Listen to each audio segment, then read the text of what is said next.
guys, welcome to Fanservice. I'm Harley. I'm Pocky. Wait.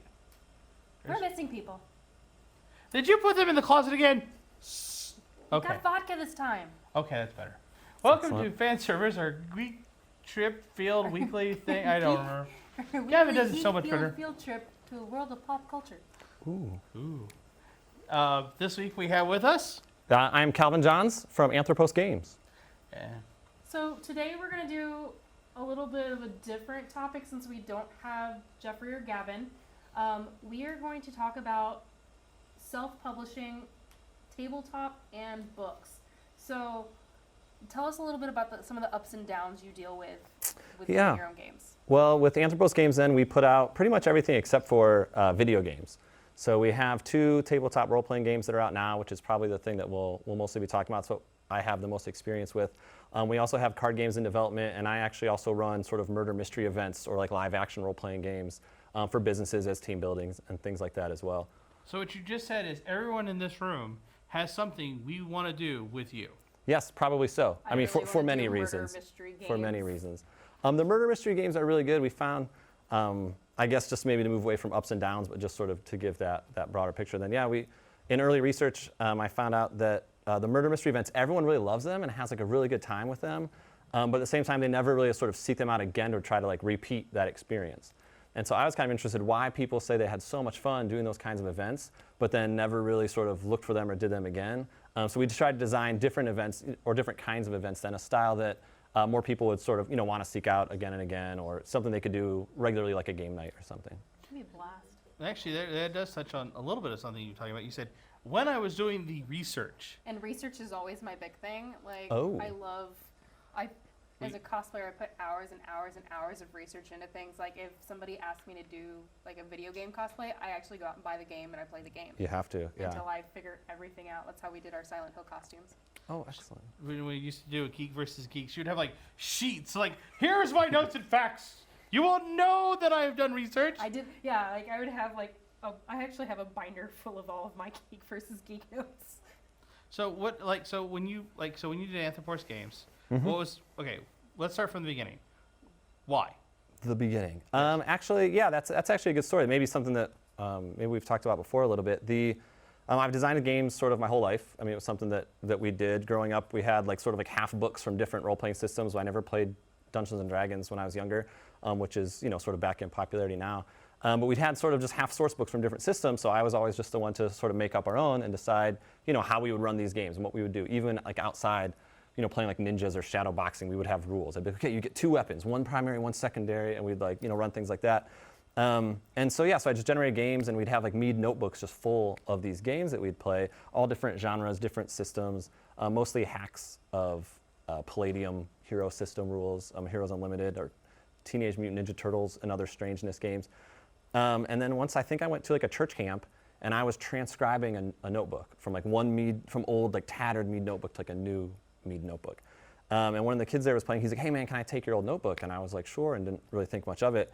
And I think it was maybe like 10 years later, I got an email from him, like a Facebook message or something, and he was like, hey man, did you ever publish that game? I'm that kid from church camp. Like me and all my friends are on level like 255, which if you played role-playing games, they don't really go that high. No, but no. At that point, you're fighting gods every hour. Yeah, so they just been having a great time, I guess, for like 10 years playing this game out of this Mead notebook. And I was like, no, I have not tried to publish that. And I was working in a physical anthropology lab. I had just started grad school at the University of Texas, and I made a website that day and started working on a system then from college, like the latest game that I'd put together, and we turned it into Early Dark. We used a Kickstarter way back in like 2010. So I think that was the 3rd game ever on Kickstarter. I love Kickstarter. I was gonna say, do you kickstart your games? Yeah, we're 2 for 3. We had a little flub in the middle there. And that probably brings us back to the publishing of things, so the ups and downs. With crowdsourcing, with crowdfunding, it's like a whole different animal. Probably the last 10 years then, things like Indiegogo and things like Kickstarter have been really huge. Some companies sort of moved through that and have now already moved out of it. For some people, they do 1 Kickstarter every year or 2 every year. They kind of have a cycle, and that really, I imagine, is their bread and butter then for indie publishing, is just getting enough money to put out that next title. Yeah, like I never realized up until recently, but American McGee is actually considered an indie producer Okay. because he kickstarts all of his games. Yeah. And I did his Out Into the Woods, which Cool. is a horror card game. Right. And then his new American McGee's Alice is Mm-hmm. through Kickstarter, and it's a lot of like fun watching the process. Like we do weekly crowdsourcing, and we go through and he asks us our opinions and what we want to see in the game, and if we know any people that we think would be good for writing the game, who just different aspects, and Yeah. he's letting his fans choose and pick. That's really cool. Actually, one of the titles that we're working on now is something that will be similar, I think, to that world. It's like a horror Wonderland, Oz, Neverland type thing. All of those in public domain fantasy worlds. I'm totally okay with this. So I don't think so. Narnia does it. So not Narnia, but Not like an Narnia. Oz, Wonderland, Neverland type thing, with like a sort of maybe not horror, but like an occult sort I'd of be bent okay to with it. this. Yeah. You also have a game, several games I know of. I just don't know which ones I'm allowed. I just realized when I started this sentence, like, wait, I don't know what I'm not allowed to tell anymore. Because I know things and I'm not allowed to say anymore. But I know a couple of settings you're working on too. And like, I can't wait for those to happen. Like the one you have her working on. Yeah. So I think what he's talking about, our Phonology game, is a universal role-playing game. So it's something not everybody. I mean, a lot of people don't really like universal games or generic engines. We really think that Phonology is like something different than a generic engine, because the point isn't to sort of have one system that any world can be in, but really to sort of localize one particular system then into your genre. So actually, most of that really book. Just like this handy guide. That is, yeah, the Dungeon Master amazing. screen, that's integral to different tabletop titles. That's cool. And so you said you were doing research, and that's the one thing like I think some people have to realize when they're like, "Hey, I want to go self-publishing." What you just said is, I want to do Research. every job that I would have someone else do, but I don't have the money for them to do that, so I'm going to Right. do it myself. Or you make You're the friends. researcher, you're the editor. Whoa, that's a step too far. You're the researcher, you're the editor, you're the writer, you're part of the beta tester, you're the salesperson, you're the guy who has to walk out to cons. You have to go to almost every con you can afford to go to. In some cases, can't afford to go to. Yeah. I mean, I've seen you at a dozen cons. I mean, Yeah. And like running games while working a booth, like by yourself. So you're It's like really, really 14 hours between restroom breaks. Yeah, it can be kind of I grueling. can feel you on that. I do Dragon Con and Yeah. QuakeCon every year. Yeah, and so when you're tied to a booth, It's hard. And particularly, I guess, for tabletop role-playing games, book publishers have a whole different sort of system and industry there that's been around quite a bit longer, and they're very different hurdles, I think. But when it comes to games, as much as it's a tough industry, it's much smaller. And so when you find out sort of like tips or tricks that work for some people, it won't always work with everyone. But there's a lot of sort of guiding lights out there and things that you can do. But when you're at a con, I mean, yeah, if it's just yourself, there's no tips or tricks for that, I don't think. You make friends with the people on the floor and go, Yep. hey, would you mind watching my booth for 5 minutes? So I Yes. can potty? Yes. or another booth person. Yes. You get I to know always that. make friends with the people beside me. Yeah. That way we can just be like, hey, I gotta go do this real fast. Can you watch this? Yeah. And Well, actually, you held up our DM screen. That art was from a local artist that we met at the Staple Media Expo, it's really pretty. I mean, which I think it is takes place really around pretty here, art. actually, in It takes Austin, place at the Texas, just Millennium, just down the Millennium road. Center, right, just down the road from us. Actually. And Really so we pretty. found that artist. He was just right next to us. I said, hey, your stuff's really great. I've loved being right next to you at this booth. Maybe we can work on something in the future. And so he ended up doing that DM screen. Originally, we planned on using it for a cover. And that's part of self-publishing, too, hiring artists People, and working yeah. with freelancers and things like that. You've also So- somewhat hired me as a demo dude. I'm a demo dude for him occasionally. He is so one I of our urge- demo dudes. Yeah. I'll get you. I probably got a T-shirt I can give you too. Demo dudes. Yeah. Demo You should dude. just say demo dude across the back of his shirt. It too. doesn't say that. We'll customize one. We'll get make a one custom later. one. But yeah, no, I actually am a demo guy with him. So I just want to disclose that too. It was like, why does Boggy have this guy here? It's because Rocky Yeah. made a friend. I mean, Yes. So we yeah. do make friends sometimes. Yeah, You oh yeah. have to make friends. It's how the world revolves But around things. it did Like, take years. It was like 4 years of going to the same conventions. 2 years. 2 years. Yeah, no, I make Actually, friends everywhere. I don't Fun, know fun strangers. story. You were one of the first interviews we got at CupacabraCon 1. Mm-hmm. Yes. Yeah, I was wearing a blazer in that one. Sorry, I'm I actually dressed going down. to be doing indie game interviews while I'm at QuakeCon this year. Oh, sweet. With a friend of mine that I used to do Rocky with. He's actually doing his first video game called Witch. Oh, cool. Yeah, I mean, again, we keep jumping around. We'll find a thread. We'll find, I guess, we'll a find central. one and just funnel But in on there. Kickstarter, I think I've backed like 139 game projects or something. I mean, it's also part of research, so that's really good if you're a game designer. But yeah, the video games, just following all sorts of those, the development of indie games now is just awesome to see that stuff. Yeah. I'm hoping more of them get moved over, get ported over to the Switch. I'm not the biggest sort of like Steam user anymore. I'm a PlayStation fan. Yeah. But we have a Switch now. But we go back to maybe a little bit of a stream. As you said, you're making friends. That's also really important in self-publishing. Yeah. You have to be willing to get out there and go, hey, let me come here. You've had to deal with stores that were complete jerks to you. Yeah. Not naming names, but like we've had stores that were jerks to you. Like, Mm-hmm. oh, we don't really deal with those type of Yeah. thing. Like they just assume by the art or something else, Mm-hmm. they don't want to deal with you. And then there's other stores that just like, oh yeah, we're totally interested, and then just never talk to you. But you have to really be willing to get out there and Yeah. accept both the rejection and the acceptance. I mean, Yeah. I mean, I not. mean, Well, you it's like really internet put your- dating or something. Like yeah, you just you become really a put your nerd to heart on it. rejection after that, after a certain point. Yeah, you put your heart and soul into everything you build, and you hope it's always successful. Yeah. But Well- you do have to get used to rejection. And if there are, I guess, so that, I mean, that's, I think, one of those, we've sort of touched on a few, right? But that idea of sort of like the convention circuit is a big thing for tabletop game developers. There's a lot of really cool conventions. Some of them are, very progressive and inclusive. Some of them are sort of more old school, traditional, for good or for bad, in different ways. Some of them are just huge industry conferences. Some of them are conventions. Some of them are more just geared towards designers. Some of them are just geared towards, getting books signed by, like, sort of like celebs and things like that. And that's one huge part of the industry, I think, is that convention circuit. A lot of people meet and network, but also play. It's something like cosplay you can't always do everywhere. I network at every Yeah. show I go to, because not only do I do the cosplay, but I do books, steampunk.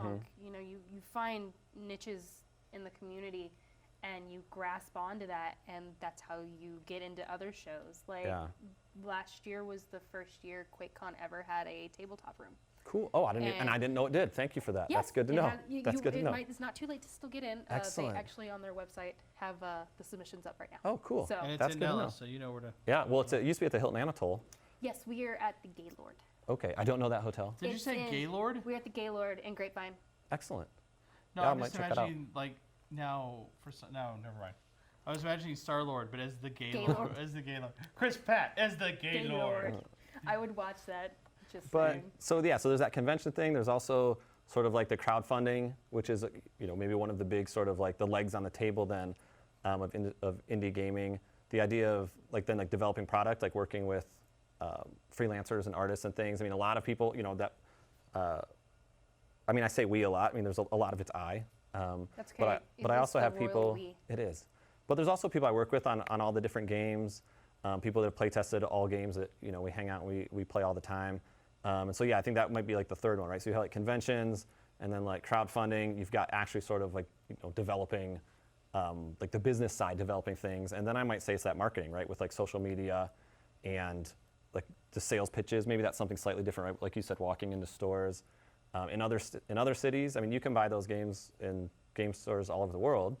Our game Early Dark is in distribution through Indie Press Revolution, which is an awesome distributor to work with. Really cool folks in a lot of different conventions. And yeah, so Early Dark gets put in stores and stuff. But then, here in Austin, you're like that guy who made that sort of homebrew do-it-yourself game, right? So like in other cities, we have a little bit of an easier time, I think. And then, yeah, that might be that fourth leg then, that whole idea of like marketing or sales. Do you think other companies, like I know Shane Hensley of Savage Worlds, Pinnacle Press, you think maybe he suffered the same thing in Phoenix where they're located, where it's like, oh, you're the guy that made that homebrew system, that's kind of cool. You think a lot of people, because you're local, it's like, oh, You'd think it'd be cooler because you're local. cool, but no, it's like, oh no, Yeah, you're no. just that guy. It's like, it was like Matthew McConaughey. Someone's like, oh yeah, I knew him. He mowed my lawn, whatever. Oh, he's an actor now. That's My kid cool. used to like babysit my son. Yeah. There's something to that. I mean, it's biblical, right? I mean, Yeah. the prophet in his hometown. And so, yeah, I mean, I think Savage Worlds is a really great idea or a really great example of something that was very indie. I'm not going to say it's not, but it probably wouldn't be considered indie in certain ways. I mean, it's early. I would say it's early parts where Shane Yeah. and them, like Yeah. he always said, he only has 1.5 employees. So, Yeah. and they still technically do. So. Yeah. And that's another thing. You have to be willing to be the guy who ships everything. I know when you go on trips, it's like you have your clothes, and that's your smallest bag. Yeah, oh, for sure. And you have like when I picked you up today to take you to the studio, come to the studio with us. It's like, here's my can of soda. Here's also everything I brought to promote the like. You had this big bag for this, and Yeah, he did it. This is the first time I've ever had a guest roll up with his own. I was told to bring signage. stuff. I told him to bring signage, like, hey, because I That's how wanted it to show works. this I mean, off. I like Yeah. signage. Yeah. Yeah. I mean, it's nice not to just have it up in front of the giant projector. Yeah, but we But- took a team of then 5 guys, went to, we were just at ACON, the big anime convention Yep. up in Dallas. It was a little bit of a transitional year, so My some home good and some con. bad. Yeah, I think it might kind of be for us. We actually debuted Fantasy, our second game there in 2012. I was putting together the mechanic for my dissertation research, and we just we wanted to try it out. It was an anime-themed game at the time. And so someone was like, hey, there's this convention happening in 2 weeks. Why don't you like call them? And I think, well, it was probably email. I mean, we're in the 21st century. I think, we emailed them and they said, yeah, sure, come out. And we were, the only anime game there. There was one table. We had more people playing Fantasy than playing Dungeons & Dragons that year. Wow. It was before 5th edition, so It's it also was a bit of a before lull. Stranger Things. Yes.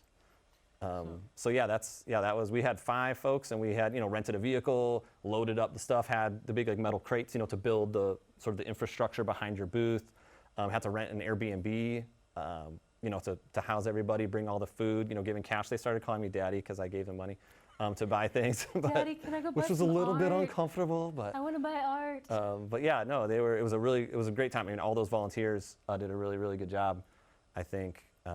But yeah, that's part of it then. It's sort of like living on the road and doing those conventions. And it's way better than it used to be when really it was 14 hours of me running multiple tables and having multiple games and, not being able to, grab a water or something. So, for people at home that want to do this, what kind of advice can you give? Ooh, well.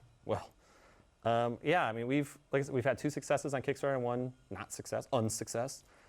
We've got games that are, I guess, for sale all over the world, which is cool, but, we don't have kind of like, a big like indie game award or anything, and, our Kickstarters have been modest, like literally what we needed to publish the game. So, I mean, I don't know if I want to start giving, pro tips or anything, but really it's the idea, I mean, you really have to connect with people, and that's something that, like, a lot of the folks that I've worked with over the years have been more like academic game studies people, and just people that we meet at conventions and things like that, so sort of like professional players, which has been just a more natural sort of group for me to network in and just get to know than sort of like the online machine that is social media and is games, right? Where it's not really about the game so much as it is about the brand of the individual designing those games. I mean, for better or worse, I think that can be really, obviously it's really great when we talk about inclusivity and getting new designers, voices and things like that. It's awesome. It's also then going to be, for new folks, it really is, you build that community first, and then you work on what you can do for that community, right? So a lot of that requires then sort of like a personal brand that's sometimes more important than the games are. So even if you want to, design a game, put it out, the thing is really building those networks with the kinds of folks that you want to be in community with. So if you really want a game with players, which is what I like, those are the people that I talk with, which makes me not then so sort of vocal on things like Twitter or Facebook, where it's a lot more of that sort of like branding and that like hipness, or like, I don't know, we'll be at a convention on Sunday, and a big online convention that's free to play based out of Ohio. And there's a lot of really cool gamers that we've met at that convention in Ohio, a catacon that we go to I think this will be our 3rd or 4th year there. And those are players. It's like a player-driven thing, which is really great. But trying to get those games like trend or something on Twitter is just not something that we haven't sort of drunk that magic potion yet to be able to do that. Yeah, but it's really network with the kinds of people you want to create with, I guess. It would be the short answer. I rambled a bit, but whatever tip it is, it's get in that community and start making with those people versus trying to do it alone. You're not going to have some novel idea that no one's had before. Like, that's ridiculous. Anything you think of has been done before. So really just admit that, right? If you're a band with no influences, you're just idiots, right? If there's some band like, we don't have any influences, that just means they're influenced all the time and don't recognize it. So admit your influences, like that's totally okay. There are a lot of sort of hack-friendly systems out there, and just find those people and start working with them is really the best thing to do, because it's all going to be social. It's all going to be, you're only going to be able to make games, finish games, and then eventually sell games based on that community that you're in. So the other thing you said that really emphasized home is make sure you can put yourself out there. If you're uncomfortable with speaking to people, maybe find somebody else who can do that for you. But Yeah, but you have to be willing to constantly like, Hi, hello, stranger. Do you want to play this thing that I put all my heart and soul Yeah. into, and you're about to rip up to like tiny little shreds? And also, Please don't rip my soul out. I There worked was- really hard. We had a great experience, actually. I mean, again, we could go for hours and hours about that, but we were playing Early Dark, I think, at ACON. This was probably 2013 or 14, maybe, when we actually had like a little table with not a fancy sign like this, but just some stuff on. And a younger, probably just a bit younger than me at the time, came up and he asked some questions about Early Dark. He's like, well, how do you feel about the D20 system and how it's evolved over the years or whatever? And I was like, okay, I gave him an answer. I was like, well, this is a pool system. He's like, oh, so do you feel that pool systems are really just sort of like a conceited trend that blah, blah? And I was like, well, no. And so I talked to him for maybe 20 minutes, just answering honest questions about the system. And then he just kind of was like, okay, and he left. And he came back like an hour later. And he said, hey, man, I'm really sorry. I was asking those questions really just to try to embarrass you and make you look stupid and feel stupid. And I'm sorry, you had actual answers to everything, and I didn't know what to do. And I was like, oh my gosh, wait, like and I was like, dude, like that's like the coolest thing anyone's ever said, to actually sort of own up to that kind of, trying to big time or something. I don't think he bought a game, sadly, so maybe that's not the best. Maybe I should have, kowtowed and said, I don't know, you man. should buy this then Yeah. because I answered your questions properly. But yeah, he was really just tearing apart the game for like a solid 20 minutes, just asking really pointed questions. It's kind of how the community's going nowadays. Yeah. So, where can our viewers find you and your games? Oh, yeah. So we're at anthroposgames.com. We have a cool enough website that I think you can navigate and see some of our games. We're also on Facebook. Usually we use that just to sort of post updates or like announcements or something. And then the more day-to-day stuff would be on Twitter. Anthropos Games on Twitter is we'll have more like posting things like this and having conversation, writing stuff for Fanservice because it's such like a quick system. You can really make characters fast enough that we've actually done it on Twitter before with people like, how do I defuse a bomb in this system? And there'll be people actually like posting. So could you even like play one of these in like an hour? Oh yeah. We run a demo. We run demos of Fanservice for I think about an hour is a good way to do a quick scene. Well, I think we're gonna have a game of Fanservice for our RPG game, our new tabletop game show that we're doing. Yeah, we would love that. He'll probably will. I've got. We'll have you come back and we'll just make you have you help us all and sit around as we as I win again. And I have beautiful dungeon terrain I can bring, so it'll look gorgeous. There's also like with your game, you have cards actually. Yeah. So it's just not books. You have cards and you have everything else. But one thing I was going to say was you also have to be really willing to take a lot of criticism. I know with you when you're like, and I read your book and I was like, by the way, I have a couple of critiques here. Yeah. And you're like, well, my critique was like, you had this thing, and I'm like, it feels like someone hitting the accelerator and then slamming on the brakes really fast and like, go to page blah blah blah. And I'm like, why do I need to do that? I'm reading the beginning of it. Right. Chris was upset that our introduction was a little longer than he wanted. He wanted to get right into the meat of things, whereas our introduction kind of we introduced everything a little bit, and he was like, no, just say the names and then jump into the big deal. So yeah, and it was good. It was good feedback. Yeah. Good. But so I mean, like, we'll have to try this out. So oh, we are. I got the books. Okay, cool. Then we're gonna have him come back and we'll play it when we do our game nights. Excellent. And thank you again for coming on. Thank Calvin. you. Yeah. And you can catch Calvin at our next RPG game show when we have him on for this. Stay tuned for Combat Creations and Mary Sue Games. Mary Sue's next. Yes, Mary Sue is next, and I believe they're doing Star Trek today, so it'll be exciting. Probably means Jeffrey's involved. We need to let him out of the closet. No. Oh shoot. No, I'll let him out eventually. I mean, Robin can let him out if she really wants him. Oh, okay. Robin, if you want to let him out, you better do it now. You might get drunk on vodka. It'd be even funnier for fan fiction. Yes, exactly. So, thanks again, guys, for watching Fanservice, and stay tuned.